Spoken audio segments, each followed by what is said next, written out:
আবারও বিতর্কিত দল ঘোষণা করেছে ব্রাজিল। কি করতে চাইছেন কোচ দরিবাল জুনিয়র? ব্রাজিলের নতুন স্কোয়াড ঘোষণা করে সমালোচনার কেন্দ্রবিন্দুতে এই কোচ।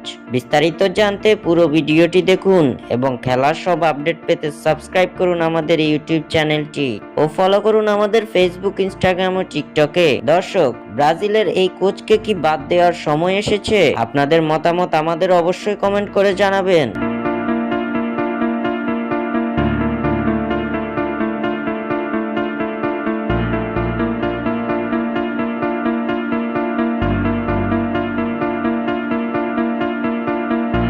সেপ্টেম্বরে আসন্ন 2 ম্যাচকে সামনে রেখে আজ দল ঘোষণা করেছে ব্রাজিল। কোপা আমেরিকাতে ব্যর্থতার পর ব্রাজিলের এই দল ঘোষণা নিয়েছিল নানা জল্পনা কল্পনা।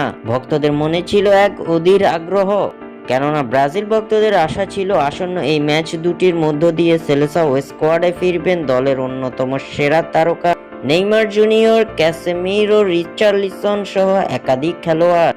তবে ভক্তদের সেই আশায় এবার আরও একবার গুড়ে বালি দিয়ে দিলেন কোচ দরিবাল জুনিয়র। সেপ্টেম্বরে ফিফা বিশ্বকাপ বাছাই পর্বের ম্যাচের জন্য ব্রাজিলের যে স্কোয়াড ঘোষণা করা হয়েছে তাতে সুযোগ হয়নি Neymar Junior, Richarlison, Gabriel Jesus ও ক্যাসেমিরোদের। এছাড়াও এই দল থেকে বাদ পড়েছেন রাফিনা ও গ্যাব্রিয়েল মার্টিনেল্লি। অভিজ্ঞ এই তারকাদের ছাড়াই দল ঘোষণা করে বিতর্কের জন্ম দিয়েছেন কোচ দরিবাল জুনিয়র। তবে ব্রাজিলের ঘোষিত এই দলে চমক রেখেছেন দরিবাল। রয়েছে নতুন এবং তারুণ্যের ছড়াছড়ি। প্রথমবারের মতো জাতীয় দলের স্কোয়াডে ডাক পেয়েছেন মেসিনহো খ্যাত তরুণ এস্তেবিও উইলিয়ান। এছাড়াও সেলেসাওদের দলে প্রথমবারের মতো ডাক পেয়েছেন Luis Henrique, Gerson Pedro, Guilherme Arana ও অ্যান্দ্রে। আরও রয়েছেন গ্যাব্রিয়েল মেগালহায়েস।